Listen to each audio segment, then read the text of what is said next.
On this edition of the Seacoast Sports Forum, my special guest, two guests from the Seacoast Media Group, and you can read their bylines in the Exeter newsletter, Hampton Union, Foster's Democrat, Portsmouth Herald, and where I get all my sporting news, seacoastonline.com.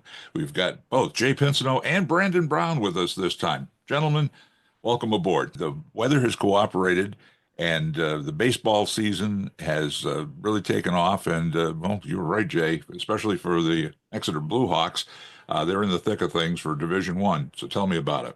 Yeah, a couple months ago when we first started talking about the spring and talking high school baseball, specifically in Division One, where the Seacoast has many teams, I said Exeter and Pinkerton, who played in last year's Division One state championship, were probably the two favorites to get back to that game again this year. And about a third of the way through the schedule, those two teams, as well as Goffstown, are the three remaining undefeated teams in the 22-team Division I field. I definitely want to get Brandon's take on what he's seen so far this season as well, because we have other teams, obviously, in the Seacoast other than the Blue Hawks and other key players from the other teams. Tell me something about some of the teams and some of the players you've seen, Brandon. I'll start with two of the teams I was at yesterday, Portsmouth and Dover. Both teams went to the game on opposite streaks. Portsmouth, a mini 2-game losing streak. Granted, it was against Pinkerton and Exeter, so they're two good teams right there. So, and then Dover came in on a 6-game winning streak. It was 3-1, and Dover had the bases loaded, scored a run, had the bases loaded again, and grounded out. So that was a thriller in the 7th. Portsmouth held on to win 3-2. One of the better shortstops in D1, Guard Hendel, very good defensively, and hit his first home run yesterday. So he's a really good player in D1. Dover, stacked lineup. So they're a sleeper team in D1 this year, but I do think Exeter in the top tier. Their pitching is top of the line. They have some hitters over there, so it'll be an interesting race down the stretch.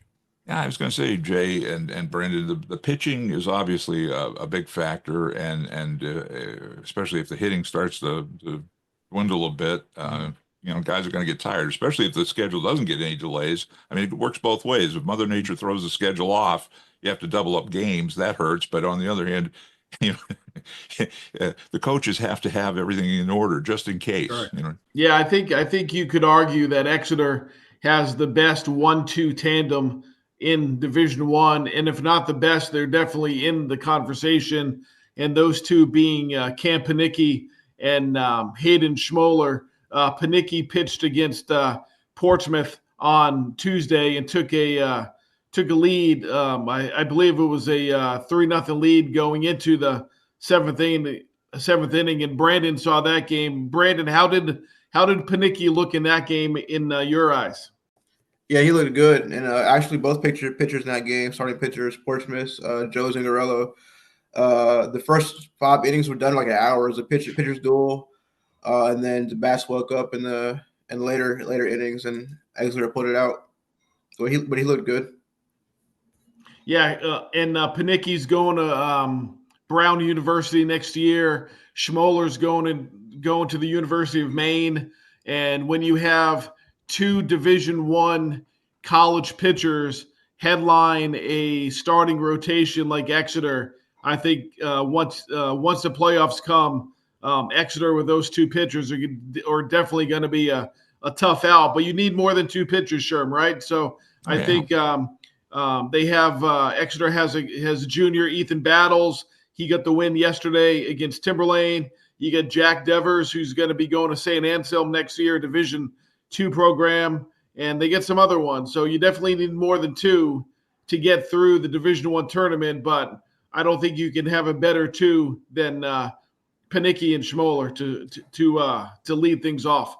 And you and I have kicked this around, and Brandon, throw in on this a catcher. I mean, if you don't have a solid backstop behind the plate to frame the pitches, that to me is important. Have you seen any standouts in the league so far this season? I'll defer to Brandon on that one because I think Exeter has a good one. Brandon, if you want to talk about what you've seen from senior Finn Adams.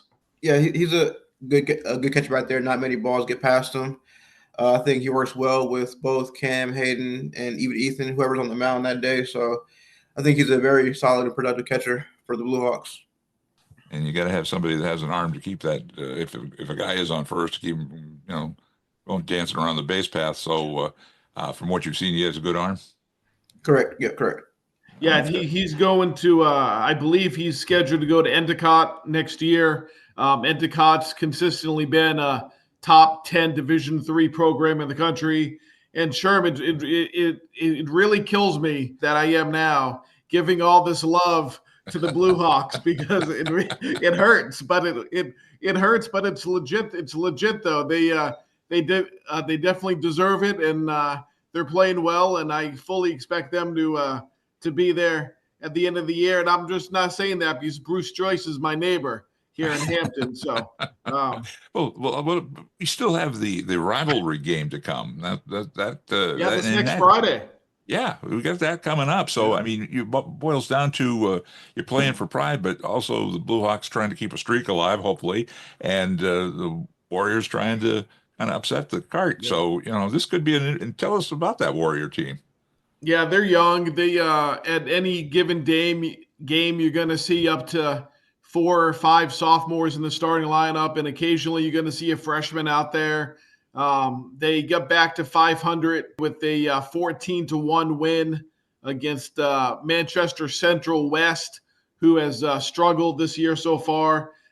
In the third inning, Winnicott sent 18 batters to the plate and scored 13 runs. The Winnicott leadoff guy, Connor Fowler, was on deck when the third inning ended, and if he had gotten up to bat, if the inning extended to him, that would have been his third at bat in that inning.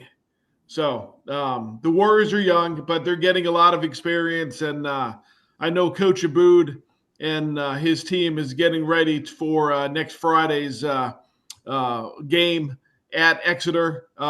Those two teams met in the playoffs last year in the quarterfinal round.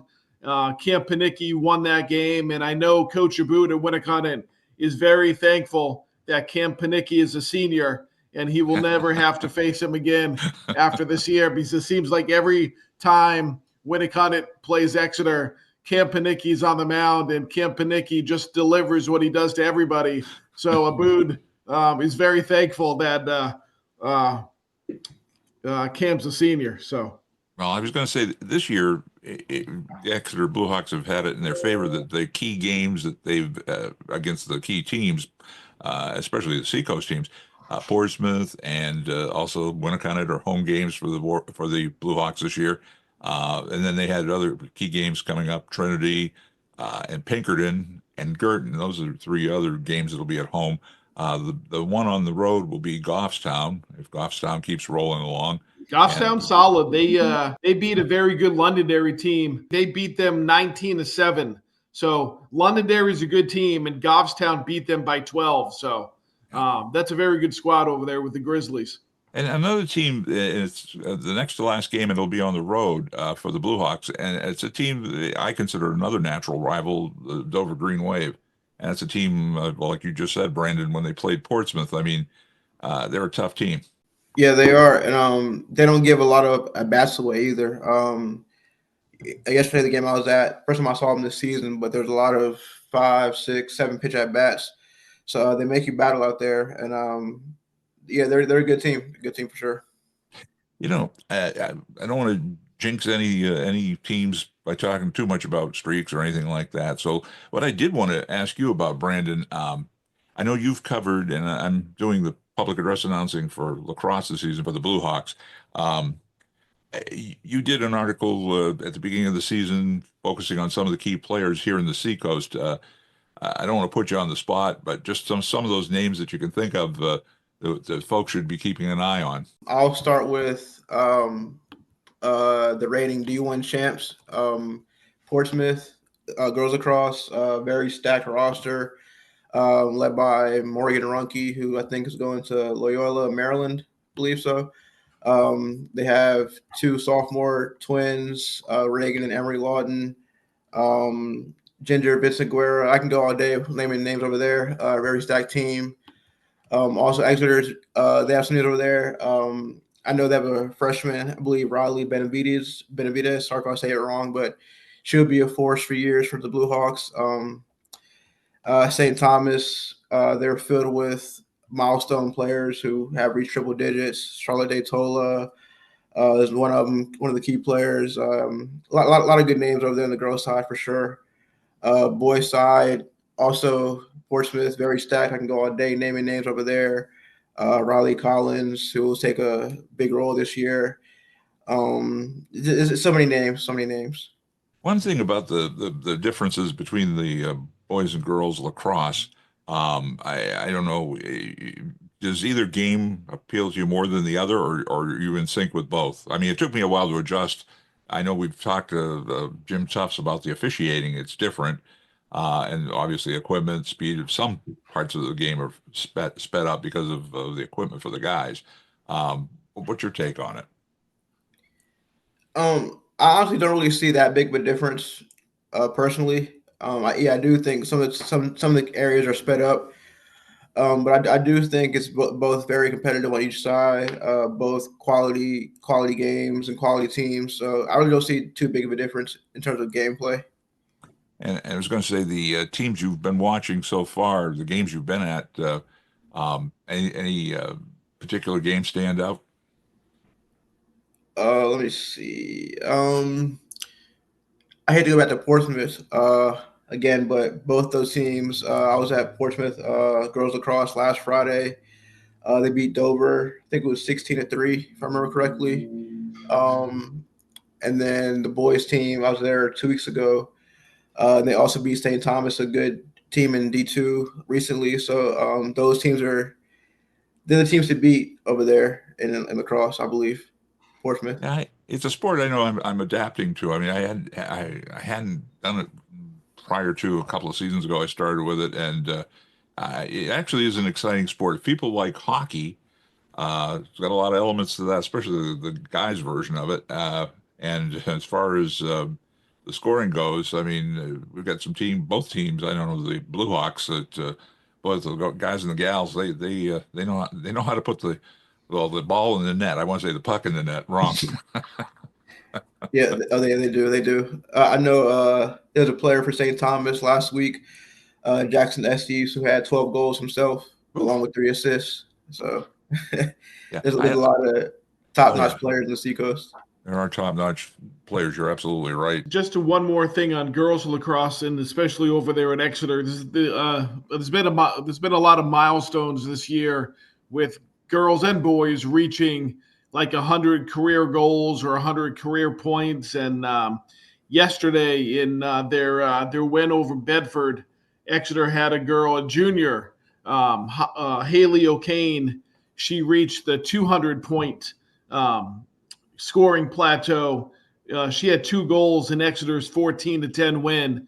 So as a junior, she's already has reached the 200 career points. So there's a lot of, as Braden said, there's a lot of good, talented players from not only teams at the Division I level like Exeter and Portsmouth, but also at the Division II and III levels like St. Thomas and Winnicott. So there's a lot of talented lacrosse players on both boys and girls sides.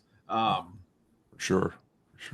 And one thing I was going to mention with the guys, and I thank you for bringing up records. I don't want to give the wrong numbers, but I know the Blue Hawk boys face-off man, right? It's not center, face-off man. Yeah, the Will old McElroy. face-off, get-off man. Yes, the FOGO. FOGO, exactly. Will McElroy set a record. I think it was his personal best for face-offs for his career here at Exeter High School. Exeter's 4-3 in Division I. They will be at Portsmouth, the reigning Division II state champions, and Portsmouth is off to a 5-2 start this season, including a win over another Division I program, Londonderry. One thing with the guys, definitely there's contact, more so than the ladies. It's incidental on the ladies' game, but for the guys, I mean, they're padded and ready to rock and roll, and they do. Yeah, you would. I always said when I first started watching lacrosse, because when I was back in high school, Sherm, with your days back in the last century, Thanks.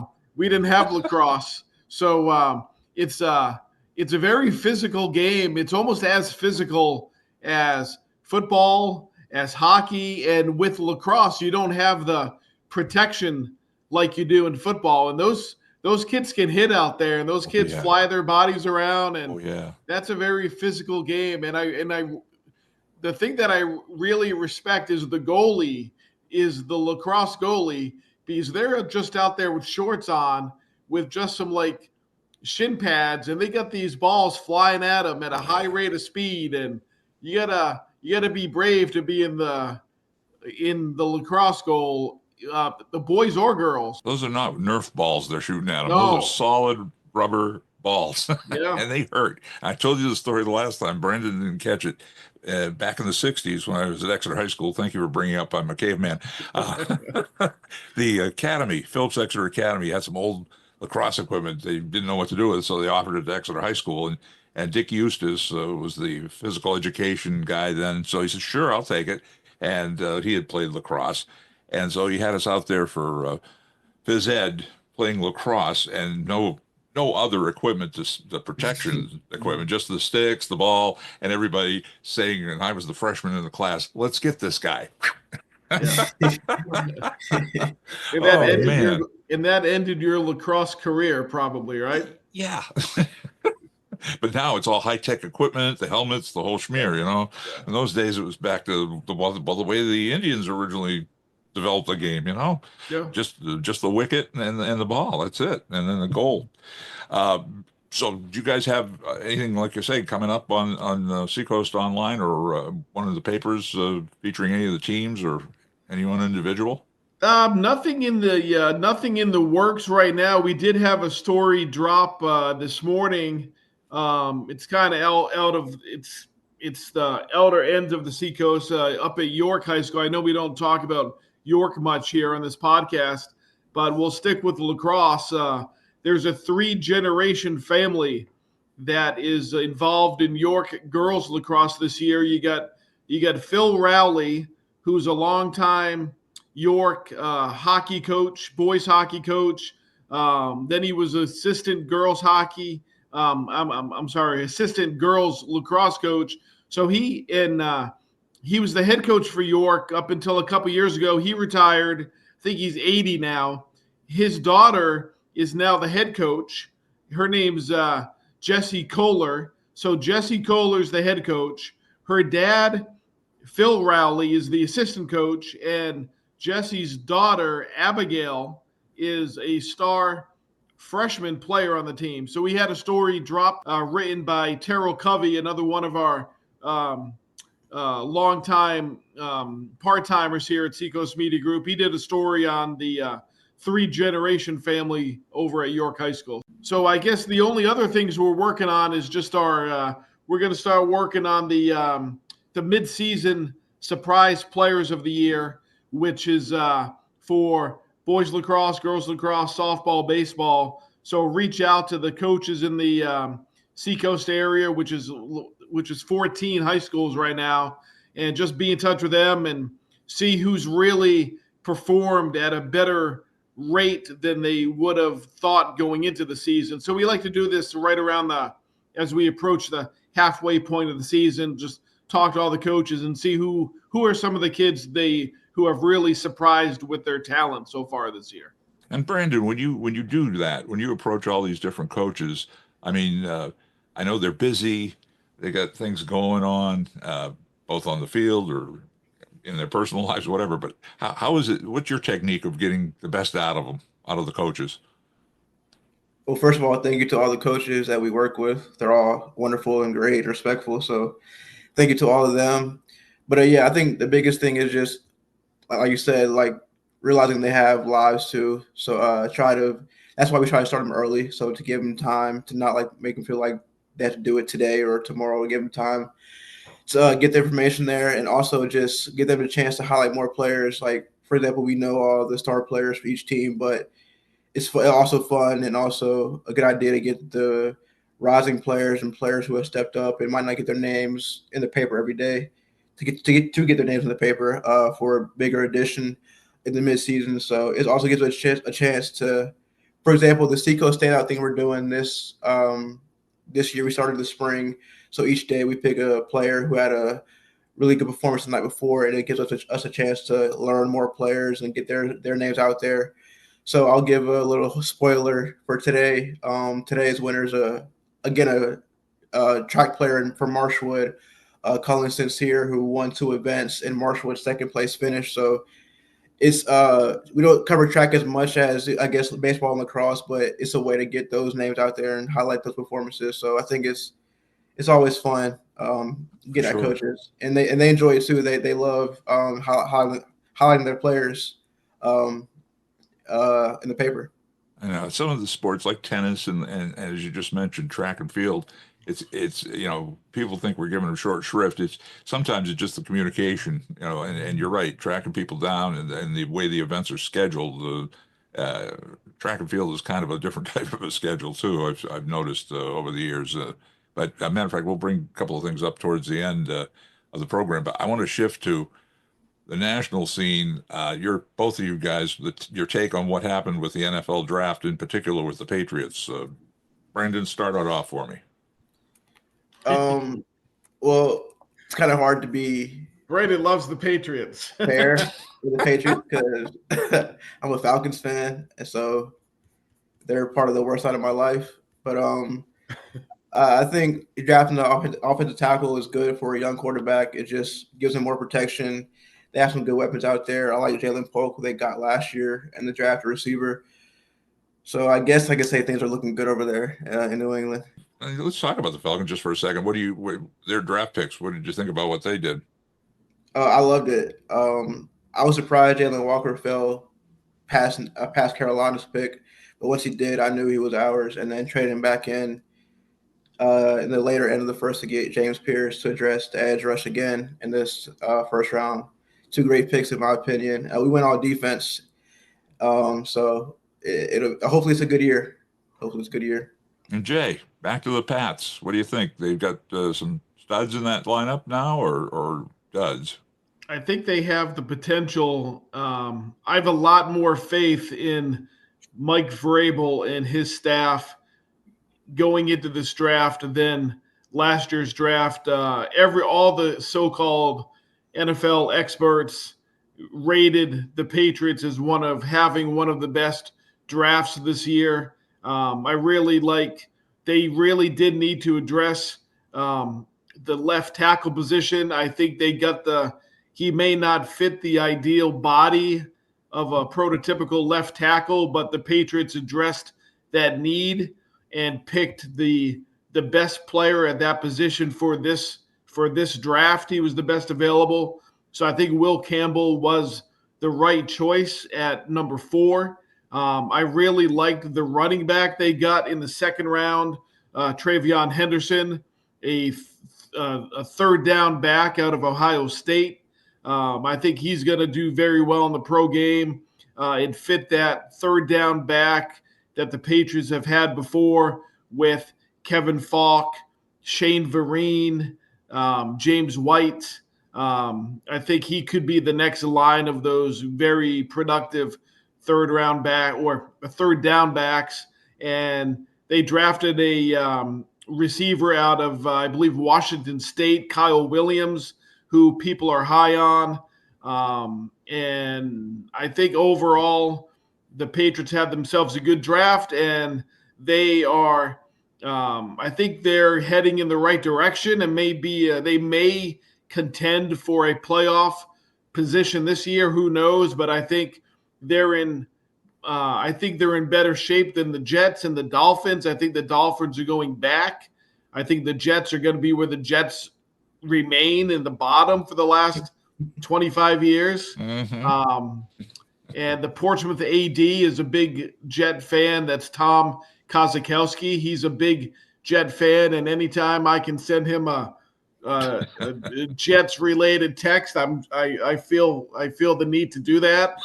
And I think the Patriots I think they got the pieces in place to continue to get back to a consistent team that's gonna be in the playoff hunt every year. These last 5 years since Brady left have been not the norm that us spoiled Patriot fans have had the previous 2 decades. So we deserved some downtime, but I think the downtime has been long enough, and I think we're going to start creeping back into the top tier teams in the AFC. So Agreed. we'll see. Agreed. I agree, and I think it was a good draft. I think Vrabel, took charge, and it was a combined effort, I guess, in the war room. But Vrabel knew if you're going to have a quarterback like Drake May, you got to be able to have him on his feet so he can throw the ball. Correct. So you got to give him people to throw it to. You got to have somebody that'll protect him so he can throw it to those guys, and also have a running back he can kind of hand off to just as a safety valve. Correct. So it all worked out. Check. Check. Right. Well, speaking of check or chick, what's your guys' take on this latest dust up? Bill Belichick has put out a book, or it's coming out soon. I guess it's an autobiography of his philosophy of coaching and life in general, but he definitely leaves out a big key name in it, and that's Robert Kraft. And then he went on CBS to publicize the book. And his gal pal, who I guess is a pseudo agent of his, got her nose into the interview with Tony DeCopel from CBS Mornings, was doing the interview, and it kind of went off the rails. Is Bill Belichick, I guess this is my question, has his shelf life expired? I think when you're dating a 24-year-old, when you're 73, your shelf life is not expired. But I definitely think she's. I think if you talk to friends in the Bill Belichick inner circle, which I am definitely not in, from all the reports I've seen, is that there's genuine concerns that Miss Hudson is interfering a little too much and not knowing her role within Bill Belichick's day to day. And the CBS interview you're talking about. Belichick issued a statement yesterday. I don't know if you saw that. Yeah, I did. Basically saying like this was supposed to be about the book, and it was only supposed to be about the book. And then the interview kind of steered its way into the personal lives of Belichick and Hudson, and that's when Hudson kind of stepped in and kind of said from the background, we're not getting into that, where the question was, where did you guys meet? And it's been reported for years. They met on a plane on a trip to, I think, Florida, and that's been well reported.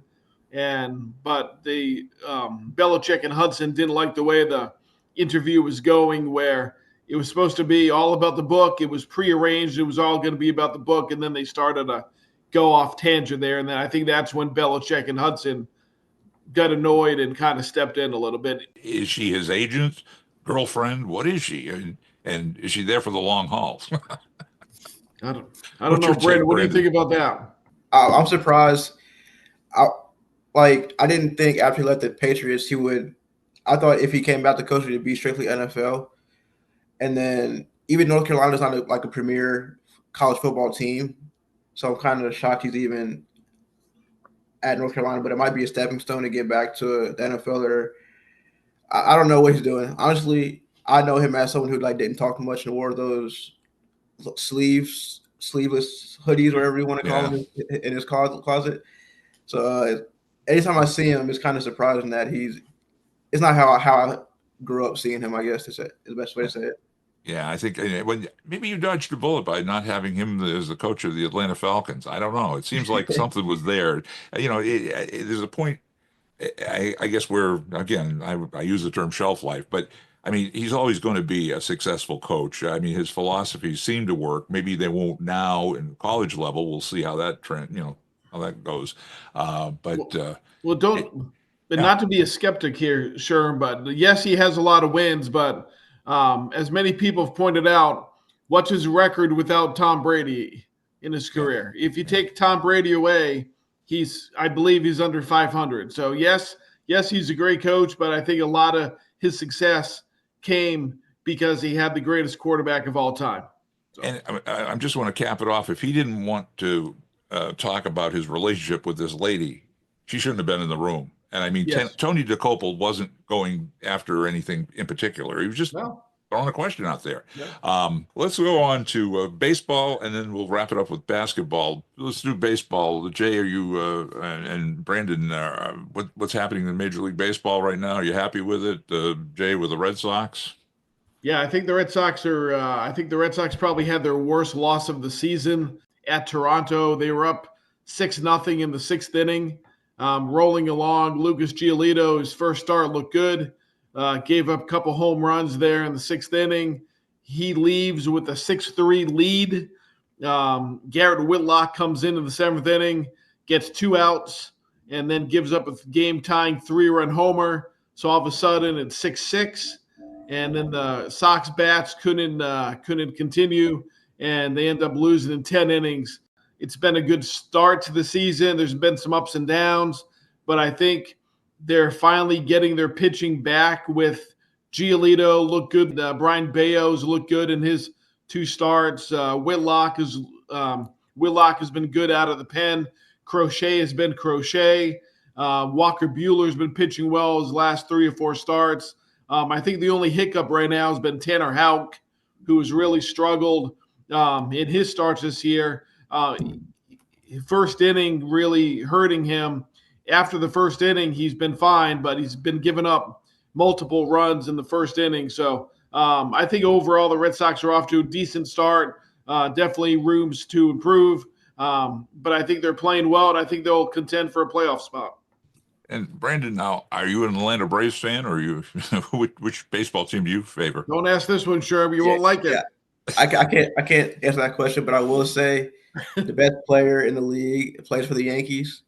He's batting over 400. There you go. he's the best player I've ever seen. It's still early, friend. It's still early.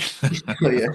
I mean, everybody ordains the Dodgers as being, and the Yankees mostly, but now it's the Dodgers being, the World Series contenders from the get-go. Well, you have to play the games. Oh yeah. What about the NBA guys? What do you think? The Celtics have an easy go in the first round. They're looking like they're ready to defend the title down the road. Any other teams you think are going to really give them a run for their money? I hope every team remaining can give them a run for their money. Honestly, now, who do you support? Who are you supporting? What's your team in the NBA? The Heat. They're gonna make me be a free agent because I just trading Jimmy Butler just left a stain in my heart. So I think the way this season went for them is perfect. They deserve it. But for your question, I think the East. I think Cleveland. I think they're a good team, but I don't know if I think Boston's another level in the East, so it has to be someone out west who can get them. And that's a tough question out west because I don't know if anyone out west can get them either. Yeah, I was just going to say the Lakers kind of just faded. I mean, that was the kind of disappointing and disturbing in a way. I mean, after they went and made the trade to get some more talent out there, and it's just is it time for total overhaul, or what's going to happen out west? But we won't have to worry about the Lakers in the finals. What about you, Jay? Yeah, I think the Celtics I'm very glad the Celtics got finished with their first round series with the Orlando Magic in 5 games, so they didn't have to play a couple more games there. They need some rest with the old guy like Al Horford, who I love. He's a great player, so he needs his rest, and Jaylen needs his rest with his knee. Atlanta's favorite son there, Jaylen Brown, and then Jason Tatum and Porzingis is not the Cal Ripken of basketball either. So I think the Celtics did well to end that series in 5 games. And out west, I like OKC, and I also like Minnesota. Anthony Edwards is certainly one of the best players in the league, and he's showing it. And so I think it's going to be a very competitive NBA Finals. I'm thinking it's either going to be Boston, Oklahoma City, or Boston, Minnesota. And then in the 7-game series, I like the depth and experience the Celtics have. So I'm going banner 19 for the Celtics now. So start planning the parade down in downtown Boston. The second round matchup between Golden State and Minnesota will be a series to watch. That'll be a good one. Well, gentlemen, 2-minute drill time. Anything you want to throw on the table? Just anything in general, or any input on anything that you put in the paper. Brandon, you want to start it off? I did say thank you to all the coaches. Same thing to all the players and student athletes. Thank you to all of them. They're all amazing. I really enjoy being out there every day and covering them and covering their stories. It's priceless. I really enjoy it. So thank you to all the athletes out there. Continue to have great seasons for their respective teams, and it'll be a fun playoff push in all sports. I think we have some teams who can raise some championships in both states and in both sports. So it'll be a fun spring. So thank you to all of them. People forget we also have 4 divisions in this area too. So I mean, just everybody, we focus on Division I. It seems like, but you're right. There are other teams in the Seacoast and in this area that we cover. Jay, what about you?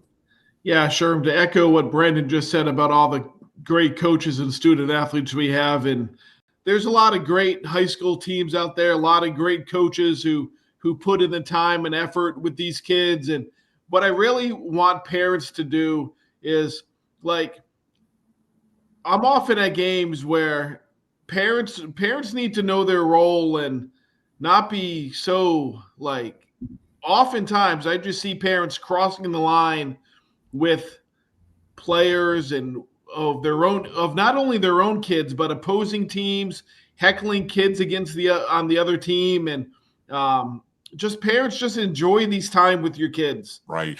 Enjoy these times, because I have one still left in high school, one graduated, and just go out. There's no need to heckle other players. Like, these are high school students. Respect the efforts that they put out there and just cheer on your team. That's fine, but there's no need for high school parents to heckle kids on the opposing team. Exactly. Enjoy these time with your kids, because before you know it, these days are going to be gone, and you're going to wish you had games to go to with your kids and practices to take them to and everything. So my big thing is, for all parents, including myself, enjoy these times where your kids are involved in high school sports. Amen. Not everyone plays high school sports, but if you're fortunate enough to have a kid who enjoys the competition, who enjoys being on a team, and that could be their starting shortstop, or it could be the last kid on the bench. They chose to be there, so they want to be there. They want to be part of a team. Support your kid on the team, and there's no need to heckle other kids on opposing. Amen. Amen. As public address announcer for the different events at Exeter High School, I've incorporated that into the opening, when we welcome people to whatever facility is, that, it's good sportsmanship. That's what it's all about. Yeah. The kids, we tell the kids, hey, you play by the rules, and like you just hit it on the head. I'm not even going to try to embellish what you said. It's just the fact that that's where it's at. That's where it's at. Good sportsmanship. And from what I've seen is some of the times, not all the times, a behavior occasionally is learned at home. High school sports, playing for your town, playing for your community, playing with kids that you've grown up with since you were playing 4-year-old t-ball or youth soccer, or learning how to dribble a basketball. There's nothing better than high school sports, and sometimes parents lose that vision and don't make it as fun and enjoyable as it should be. My 2-minute drill, I just wanted to add, we talk track and field occasionally, not enough, I know. Congratulations to the Blue Hawk teams. They've had a lot of records broken in the past few meets, 4x4, and they went to a national meet, the girls team. That is on Blue Hawk Media. If the video of their accomplishments and some interviews with those teams, and the Boston Marathon, and one of the former Blue Hawks, Jackie Gaughan, who is now a resident in Boston, she was the highest finisher when it came to the Boston Marathon. What did you say, 21st, Jay? She was 21st overall. Overall Okay. Women, and that includes all the international runners. That she was the 21st women to cross the finish line at the Boston Marathon, which is a phenomenal accomplishment. She kicked everyone's butt while she was here in Exeter. She continued when she was at Notre Dame, and I wouldn't be surprised if she placed 21st this year, maybe top 15, top 10 next year. Who knows? This is just the beginning for Jackie Gaughan as a runner, and when I saw her name as being the top overall women runners, I couldn't have been happy. So that was great for her. I totally respect anyone who can run 26.2 miles. I've ran 3 half marathons myself. I know it probably doesn't look it now, but it takes a lot to run a marathon, and to run a marathon like Boston, the longest running marathon in the United States, such a historic city.